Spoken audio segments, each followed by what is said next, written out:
Hi, everyone. Welcome.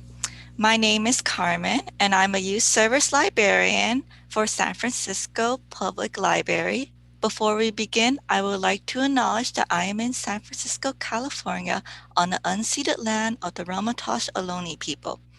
We are so happy that you are here with us to celebrate Asian American Pacific Islander Heritage Month for youth and family with a very special program with Elizabeth Yang and Linda Calhoun of Career Girls. Before we begin, let me introduce them for a bit. Linda Calhoun is an entrepreneur, activist, and community leader based in San Francisco. Linda is also the founder and CEO of Career Girls. Career Girls is the largest online collection of career guidance videos focusing on diverse and accomplished women. And we also have our guest, Elizabeth Yang, who is a business strategist who specializes in building exceptional customer experiences through inclusive leadership and social networking. She is the founder of Hmong Women Take on the World and is here with us live from Minneapolis to talk about her career journey. This special visit is part of our AAPI program series in which we celebrate Asian and Pacific Islander history, culture, and heritage. A celebration that we believe should take place not only during May, but all year round. Thank you for joining us to continue understanding, respecting, and celebrating the diverse Asian and Pacific Islander history and culture from San Francisco and beyond. Check out the AAPI webpage of San Francisco Public Library to see our upcoming events, find great books by AAPI authors and illustrators, and more. Oh, and before we start, a huge thanks to the Friends of SFPL for their generous support of this special series. We couldn't do this without them. And now, without further ado, I present you with Elizabeth Yang and Linda Calhoun of Career Girls. Thank you so much, Carmen. We are delighted to be part of San Francisco Public Library's Asian American Pacific Islander program for this month.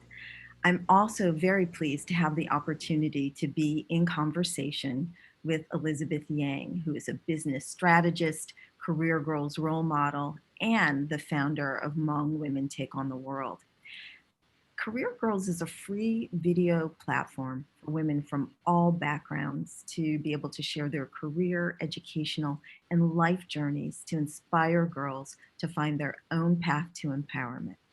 In November 2019, I had the distinct pleasure of interviewing Elizabeth during our MIT video shoot. So I'd like to jump in and let's have us watch a short clip from that conversation.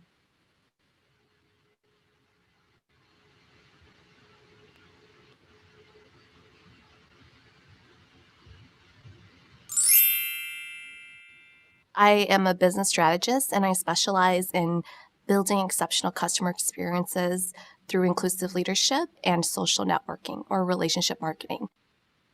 Hmong Women Take on the World, I had launched that in 2018, but I wanted something where I could have it really once a year and have it be a global celebration of Hmong women and girls all around the world and showing that there were Hmong women that were really diverse from all around the world. And so it was because of these amazing women that we were able to find 60 partners across 8 countries and have that represented. So we had Australia, Vietnam, Laos, France, Germany, here in the US. And it really started because I really wanted my daughter to feel like she was enough. And I wanted a Hmong woman or girl just to be like, you know what? I got this global sisterhood behind me. I never would have dreamed that I would be speaking at a conference in front of thousands or leading a workshop in front of, 100 people. I never would have thought I could do that, right? But I really think that looking back when I was a little girl, it really started with having the courage to raise my hand to ask the question or having the courage to raise my hand and say I knew the answer and I wanted to share that with the class. A lot of times I was so afraid, even when I knew the answer, to raise my hand, and I wouldn't. And I started to realize that if I really want to make a difference in the world, I had to be heard. Welcome, Elizabeth. Thank you so much.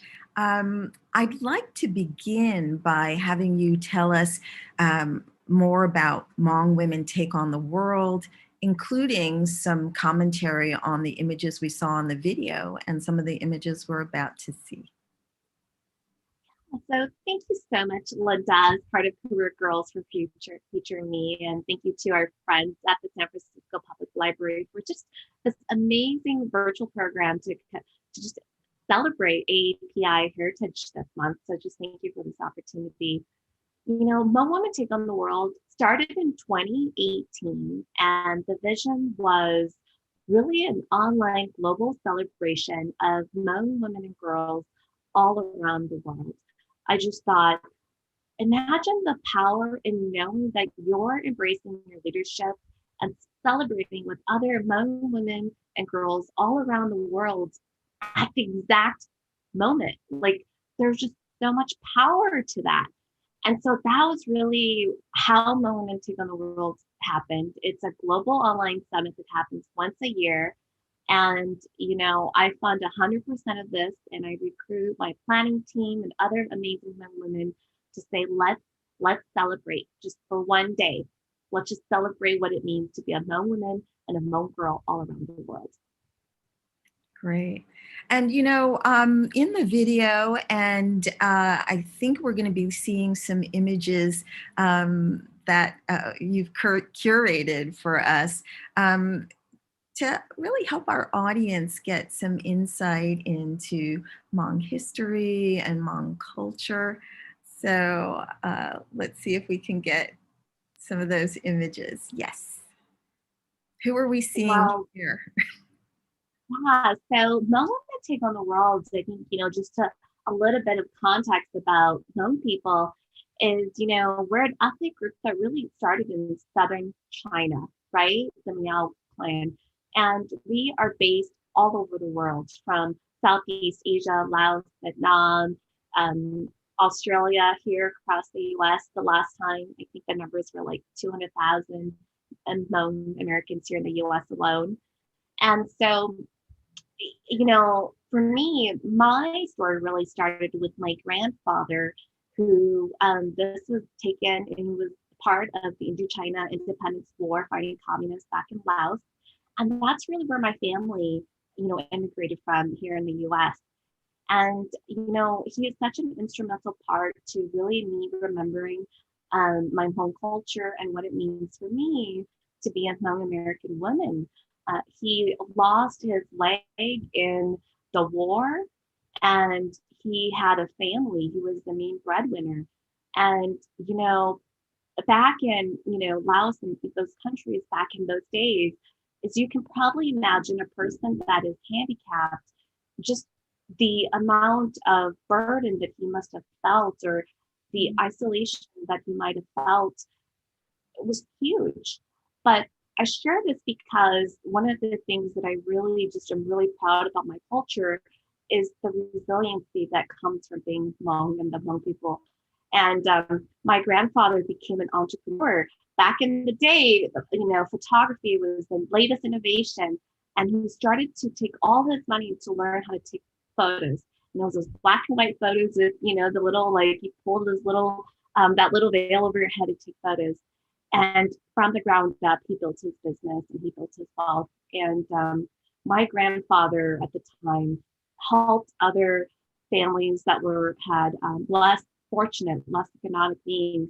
He would pay for their sons to go to school. And he really became instrumental, a philanthropist, but not technically that way. That has been just a really big part of my legacy, my family throughout, and really behind Hmong Women Take on the World. So I share this story to say that, you know, sometimes when life throws you maybe unexpected turns, you really are really tested, and you have the power to really turn things around. And that is a lesson that my grandfather taught me. And he was a man with a disability that turned his life around and was able to help other families pursue higher education and pay for that. And that's one of the things that he taught me, which is that our strength lies in our differences, not our similarities. And so Hmong Women Take on the World, Lisa, if you could hit the next slide, that'd be great. I just want to show you what that looks like. So you might be thinking, well, it's an online summit. How awesome might that be, right? But we had, in just 6 months when this idea came about, I had curated 60 partners across 8 countries to help me put this together. And so on the what you see there are 100 stories submitted and curated 46 stories, including right in the corner, a Hmong man who was brave enough to come on board and share his story about how Hmong women had paved the path for him in his career. He is in media and journalism, and he talked about how so many Hmong women in journalism were his mentors. And that was such a powerful statement for him to just come together and be an ally with us. Because, you know, a lot of young men at the time would talk about being mentored and inspired by their sisters or their moms, but not many were talking about the Hmong women that were mentoring them, that were not related by family. And when I first launched Hmong Women Take on the World, he was brave enough, courageous enough to stand up alongside these amazing women. So you have women from Australia, Vietnam, Laos. So that's really what these 46 storytellers were. And then what you see there is me with my daughter Evelyn and my mom. So you have 3 generations of Hmong women there. And that little girl now is, you know, soon to be 11 years old, but she definitely was what seeded the start of Hmong Women Take on the World, and we'll talk about that in a little bit. And then what you see there is this is me celebrating on the day of our first year summit. You have the women who are in the classroom are women from Laos. So my year in Laos is a teacher, and for the day, she brought all of her Hmong women students to join us. And even though the languages were different, where I didn't know Laotian and they didn't necessarily know English, it was really the idea that complete strangers from all over the world came together just to support and solidarity. And it was just a really magical moment. And then there's us in Alaska and Boston, Massachusetts. So that's really what this day was really just truly embracing each other's stories. And I know I love the work, Linda, that you do, because in our stories, we really find strength. And one of the women in Vietnam, when I was first interviewing her, she was crying and she said to me in Hmong, I asked her, what is one of your proudest moments? And she said, here I am in, Vietnam, like, her words, stupid, not educated, just a nobody. And you want to hear my story, this American educated woman, Hmong woman in the US, you want me to tell my story? Why? And she said, she's just like, this is the happiest day of my life. And I just bawled and cried because that's the power of our stories and celebrating with each other. So. Indeed. Indeed. Yeah. And, in our conversation, Elizabeth, and hearing and seeing this photo of your daughter, I know that she was a really important part of the origin story for wanting to create this organization. And so I'd like to know how she responded to this event and, just a little bit more of why you felt it was important for young women and your daughter to be able to understand that there was a Hmong sisterhood. Yeah. So, the Hmong community in Minneapolis, California, Wisconsin, the tri-states are where we have the largest Hmong population communities around the US. And how this started was, at the time, my job had relocated us to Boston, and there wasn't a large Hmong community. And one night, her and I were snuggling in bed. She was 7, and we were just talking about her day at school. And where we lived, it was pretty diverse, where her school had, people from Russia and France and all around it was a very international, diverse school that she had gone to. And that night I happened to ask her, do you tell people at school that you're Hmong? And she said, no. I said, why? And she said, well, I did once, but they laughed at me. And she was so adamant that her American name is Evelyn and that I only call her Evelyn and I don't call her by her Hmong name at school, which was Snooki or Nuchi, which means sunshine in Hmong. And I remember just in that moment, my heart just breaking because I truly felt that I truly had failed her as a mom and I had failed her as a woman because I still get very teary-eyed telling this story because in that moment where you feel like you failed your child as a mom, I realized that what I had taken for granted was the abundance that I had in Minnesota, which was being surrounded by many amazing Hmong women leaders and just pioneers. And I realized in that moment that if I just didn't show her what it meant to be a Hmong American woman or to draw strength from my cultural identity, that one day she would grow up. And I just remember thinking to myself, one day the world will tell her she's not the right size, she's not the right color, she's not the right shape, she's not tall enough, something's wrong with her. How is my baby girl going to take on the world that she's enough? And I just said, I got to do something. I got to do something. I want my baby to be the Hmong woman taking on the world because I have been there too. I have been in the boardrooms where often I'm the only woman, let alone the person of color in the room. And I just go back to my culture and identity and I say, you know what? If my parents could flee war to cross the Mekong River to come to the US, start over with no language, no English language, no money, I can walk into that boardroom. I can do an hour with them, right? If I didn't do something, she would never find strength from what really is my cultural identity. And so I said, you know what? I got to do something. What am I going to do? And so I leaned into my strength. And that's really where the birth of my Women Take on the World came from. And it really started with her because I just really wanted her to know how important this was to me and how big of a deal it was to a part of my identity, the work that I did. Oh, Elizabeth, that is such a beautiful story to know that was really, this vehicle for celebrating cultural pride and empowering women came from a mother's love for her daughter and making sure that there was a legacy that she could draw upon. And now girls everywhere can draw upon that legacy.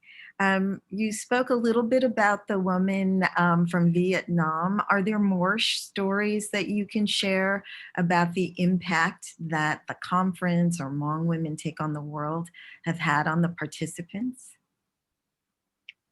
Oh my goodness, I have so many stories that I could share with you.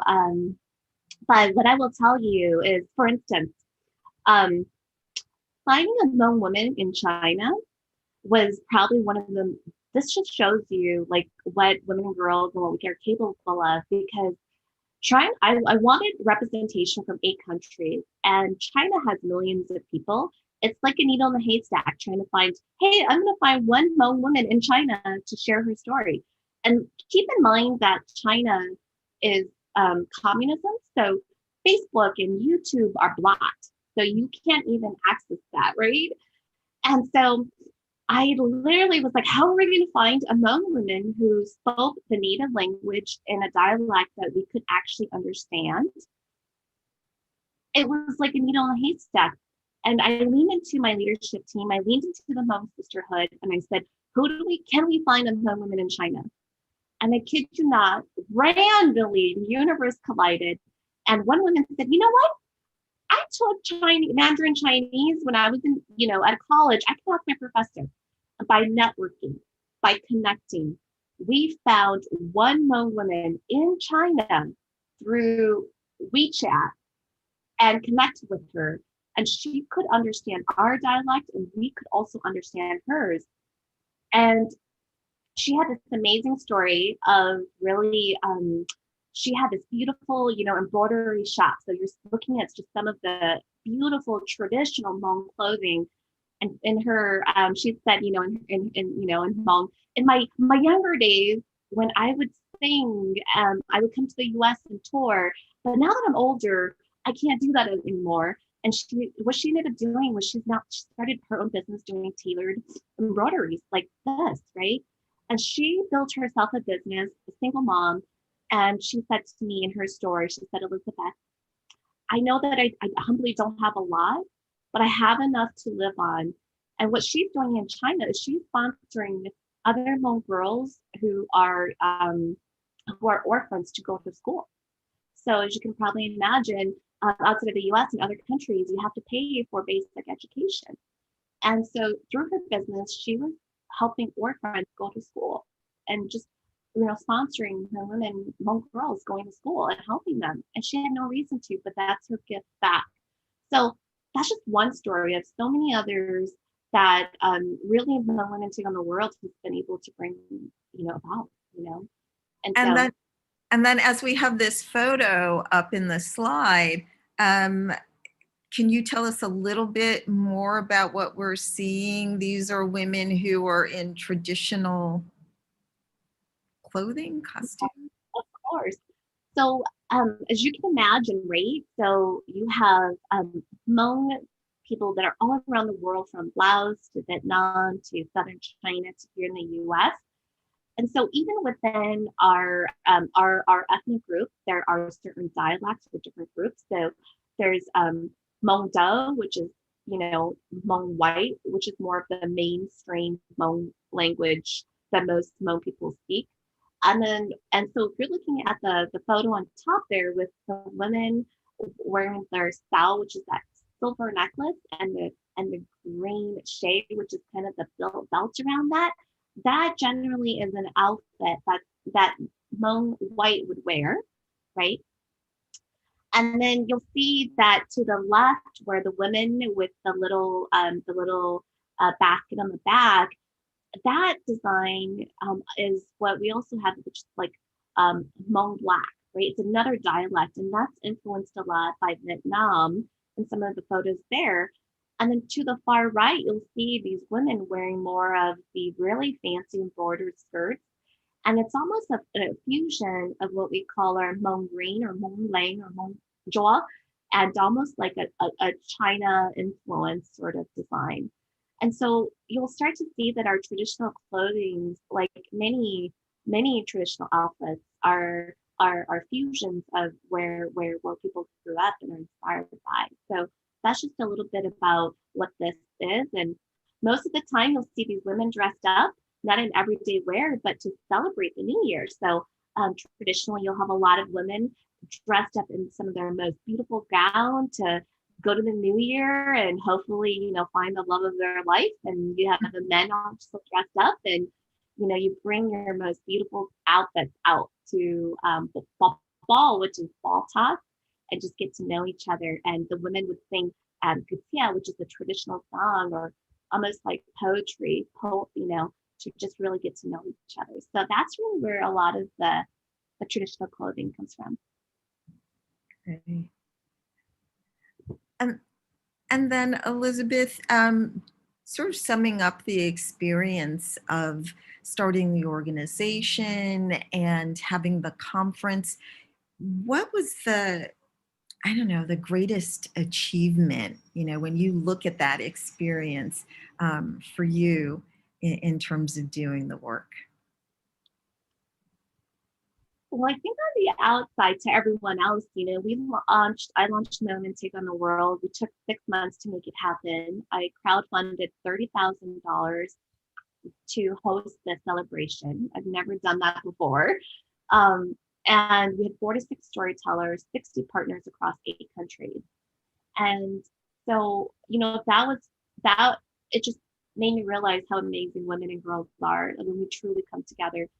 But I think my most greatest achievement is probably with my kids, because 3 months after I launched Women Take on the World, we were sitting around dinner, and I remember we were talking about, what are you most proud of today at school?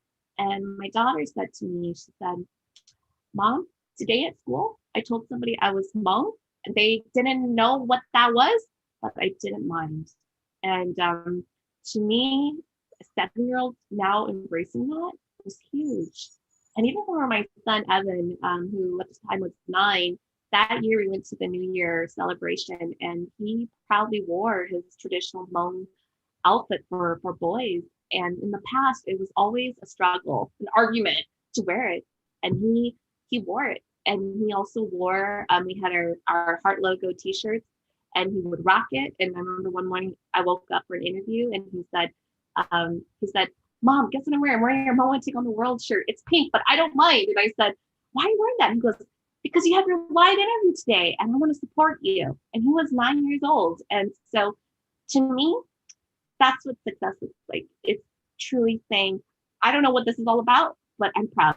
And whatever that is, even if people don't understand it, it's okay because I understand it and I accept who I am. Beautiful. I love that story. And speaking of stories, why did you decide to share your story with Career Girls when we came knocking? Well, Linda, I just love the vision for Career Girls. I really wish that I had it growing up, right? Just that diversity across globally and just like anything. And to me, that representation is so key to just my mission in life and diversity and inclusivity. And I really wanted to share my story because I wanted a girl to anywhere out there, whether women or girl, say, she either looks like me or her background and stories are similar to mine. And if she really could do it, I think I might. And that really starts with, girls raising her hand and being able to say, hey, I know the answer and I want to share that. And there's no shame in that. There's no embarrassment. There's no like weirdness about it. It's just, I know the answer and I'm going to share that with you. And it really does start with raising your hand. It is that simple. And if I can inspire anyone, woman or girl, to do more of that, then, I want to stand alongside that work. And Elizabeth, we frequently find that sharing their story, not only empowers the listener, but it also transforms our role models. I'm very curious to see what's changed in your life since our interview. Wow, so much. So this year, Hmong Women Take on the World was inspired by my daughter. And, this year I joined Hmong Giving Impact Network, which is the Hmong Impact Giving Network, which is all about inspiring philanthropy and giving. And they serve not just Hmong women and girls, but also the broader community. And I said, this year, I'm going to make time in my schedule to do this for my son, right? Like my son. Because when I launched Hmong Women Take on the World, he said, Mom, what about me? What about me? And I said, I don't know what it means to be a Hmong boy. I know what it means to be a girl and a woman, but I haven't forgotten about you. And so I think that's the biggest work is that now that I've done Women Take on the World, how do I continue to build and empower our Hmong boys to be allies alongside our empowered Hmong girls? That to me is really important as well. So I'm doing that. We moved back to Minnesota, and now I'm just running my business full time, and I'm really focused on helping get more diverse entrepreneurs into the marketplace, heard, seen, and able to create a good living so that they can continue to serve a diverse marketplace. And so my diversity and inclusion and representation passion continues to show up in different ways. And that is the work that I want to stay committed to doing. Great, thank you. And for everyone watching this webinar, how can we learn more about Hmong culture specifically?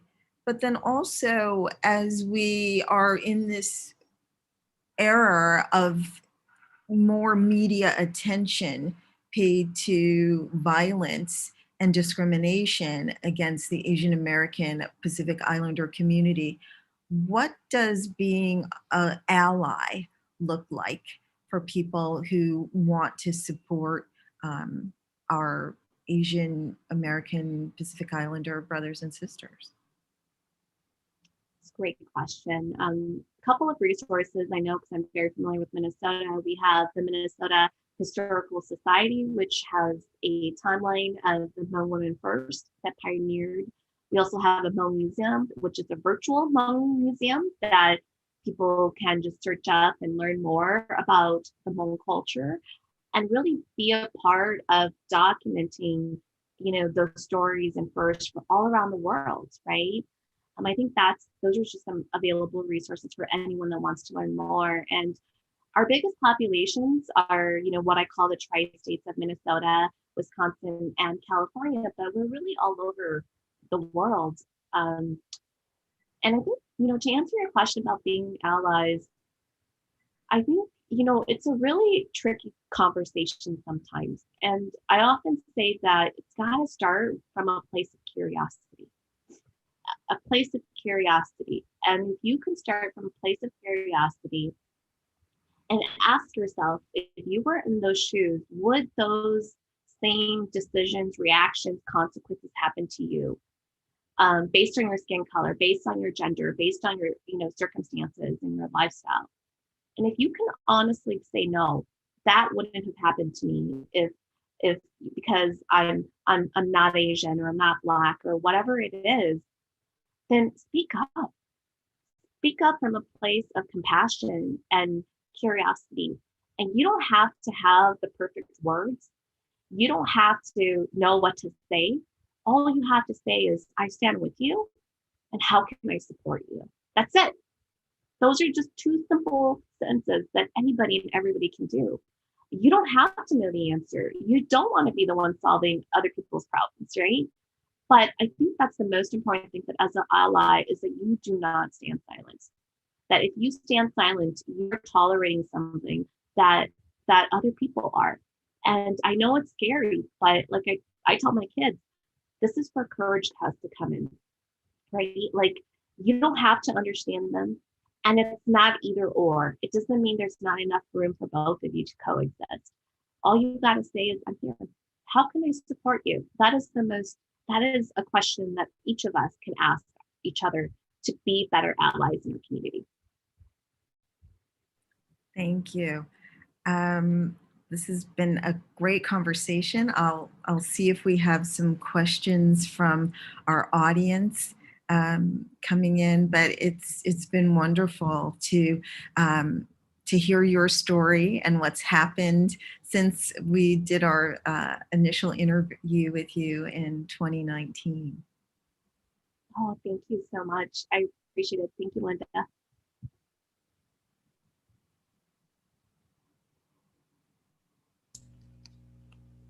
Hi. So do anyone have any questions, feel free to type it in chat or the Q&A on Zoom, or also the chat on YouTube too. So while we're waiting for questions, I have some questions. So for Elizabeth, so what are the upcoming plans for Hmong Women Take on the World? Like any virtual events coming up? Great question. So we just wrapped up our second online summit just this past October. So our third one will be happening in fall of 2022. So if anyone's interested in being a part of that journey, just send me a message, reach out. But my next inspiration project is to launch the Hmong Women Leadership Institute. And that will be part of Hmong Women Take on the World, where I want to be able to provide an apprenticeship program to redefine the look and feel of what it means to be a Hmong women leader. And especially with just online and leadership and diversity, all digital nowadays, it's really about how do you be a leader online and show up to influence, to drive the change that you want to see. A lot of the younger generation that I'm seeing now want to be influencers on YouTube, Yes. but they're not embracing their leadership. And I think that's because, especially in my culture, the definition of Hmong women leadership is very black and white. And a lot of amazing women have achieved into that. But I think we've got to continue to diversify what it means to be a Hmong leader.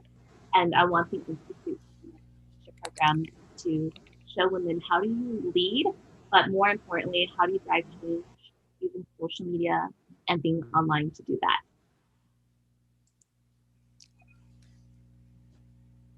Oh, and we have a question from Linda. To Elizabeth, how has your mentoring changed since the interview? That's a great question. Since the interview, I've had people that have reached out for mentorship, and the hardest thing is that I want to talk to every single woman and mentor every single one of them. There's only one of me. And so I think what's changed the most for me is to think of all of the work that I'm doing, whether it's like here with the San Francisco Public Library or when I'm teaching in a training on a live stream on social media or anything that I'm doing as mentoring moments. My intention is really what is that teachable moment that I'm going to just put here so that anybody who watches this live or on the replay hopefully can get some sort of mentoring moment to walk away with. And that's really how it's changed since the interview, just recognizing the power of being online, that you can continuously mentor just by being online and being very intentional about creating teachable moments to share, to pass on. And here's another question. What's most challenging in moving forward with Hmong Women Take on the World? Yeah, so and just to, I think the most challenging thing in moving forward with Hmong Women Take on the World is so you have, when you start something really new, um, there is a lot of inspiration that a lot of women get. And so they're starting to create their own groups, which I think is amazing because you should have a community for for those who feel like they want to create that space. But I think the most challenging thing is really the volume, the unity, the solidarity that needs to come together. And so, often I get the question of, oh, how are you different from this group? Or how does that group different? And it becomes on this like either or conversation. And I kind of remind people that it's really about, wow, how amazing that we've progressed, that we now have options. Like, if no one to take on the world isn't for you, there's another option for you. And so I don't see it as like one being better than the other or competition. I rather see it as amazing that you have options, that you can find a community to be a part of, even if it's, being a Hmong woman. And so I think the challenging is like, okay, great. Now we have all these different communities. How do we all come together collectively, right, for the greater good? And I'm always thinking about that because especially with Hmong women around the world, the language is definitely a barrier, whether it's English or French or Welsh or Vietnamese or Mandarin Chinese. Um, but what I have found is that, if you put the invitation to say, hey, I really need someone to help me translate. Does anyone know how to speak French or, Mandarin or Vietnamese or whatever? With the power of social media and online, people come. They come. You just have to have the courage to put that invitation out into the world and ask for help. Great answer. And we also have a question from YouTube. What's the one thing that you want people to know about your culture and heritage? Hmong means the free people. And I think that one thing I've learned about my culture, not having quote a country of our own, we're often mistaken that Hmong sounds like Mongolia, so we're from Mongolia, but we actually don't have our own country. It's resiliency. It's the ability to go into a foreign country and reinvent yourself and start over and still hold a piece of your Hmong culture, but also still appreciate the culture of the country that you're a part of. And that multicultural identity is really what makes, what I believe the Hmong culture truly resilient. It's the ability to evolve, adapt, and be a part of the country that you're a part of. And to me, that's resiliency. Great answer. Another question is, what did it feel like the first time you had the courage to raise your hand in class? Oh, sometimes I think it's hard because I didn't want to get teased as being smarty pants, you're such a smarty pants. And there was, I think, also a stereotype being Asian and a girl that I was somehow smarter because I was a girl and Asian. And I felt like I had to live up to that. And even though sometimes I knew the answers, other times I didn't. Like, for example, math is not my strength at all. Um, but I think it was always whatever it was society or the culture just saying, what are people going to think of me? And, you know, I think having teachers that were really encouraging that said, when you raise your hand, it's not about being the know it all, but it's really about starting a conversation, you know, and so just share that answer to start the conversation. And I think that really was like the big aha moment where the light bulb went off and it was like, it's not about being smarty pants. It's about, I just want to start a conversation and change that dialogue. And I've been starting conversations then. So Yeah, I also felt the same way too, of like being shy, especially as like Asian American. I was like unsure if I should raise my hand in class. But I think like having a role model is like what empowered me more to like also speak out too. So I think that was a great answer. All right. yeah. And I think one more question to wrap up. So what is a piece of advice that you can share with young people watching this webinar? Yeah, if Lisa could pull up that last slide, that'd be amazing. I would say that diversity and inclusion is so important to me. And this is what, for young people that are watching, you hear a lot of adults talk about diversity and inclusion and representation and represent racism and discrimination. And what does that really mean? And I want to just leave you with this because I think we've all been to a party or a dance where everyone's having fun except you, right? And so I think of diversity as really an invitation to the party, and being inclusive is really being invited to dance. And I just hope that you can remember that because that really is what representation with diversity and inclusion really is about. That feeling of you're invited to the party and you can have fun and be part of the dance. And so, I just want young people who are watching to remember that feeling because it doesn't have to be complicated like racism or discrimination. It's really that simple.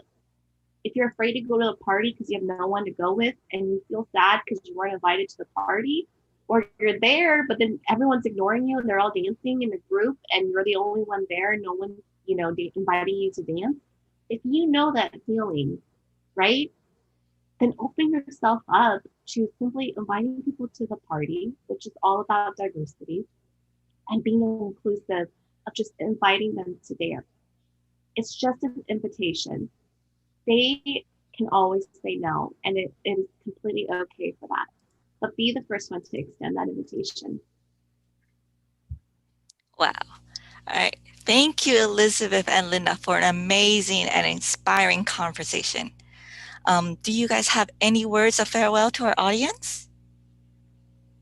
Yes, well, thank you, everyone, for this opportunity to really demonstrate what Career Girls is all about. We are a platform for diverse and accomplished women, inclusive in getting them to share their advice and wisdom with girls around the world. And one of my great pleasures in life is when I get a chance to interview women like Elizabeth and witness and capture their stories. So thank you, everyone. And likewise to Linda, and thank you to Career Girls and the San Francisco Public Library for making a platform like this happen. It's amazing. And so I just want to just share with everyone that it's really us planting the seeds of possibility in each other that really allows us to grow. And so just continue to support each other as much as we can. I want to give one last thank you for Linda and Elizabeth for joining us today. And I also want to thank you all for also joining us today. If you love today's program, check out our calendar for future virtual API programs. And next week, we invite you to join us for a very special program with Talk Story with Took on May 25th, where you can meet Pacific Islanders in STEM, where they share stories, success, and tips to inspire, empower, and connect STEM with their community. And that's it for today, folks. Take good care of yourself, stay safe, and we hope to see you all at another library program soon.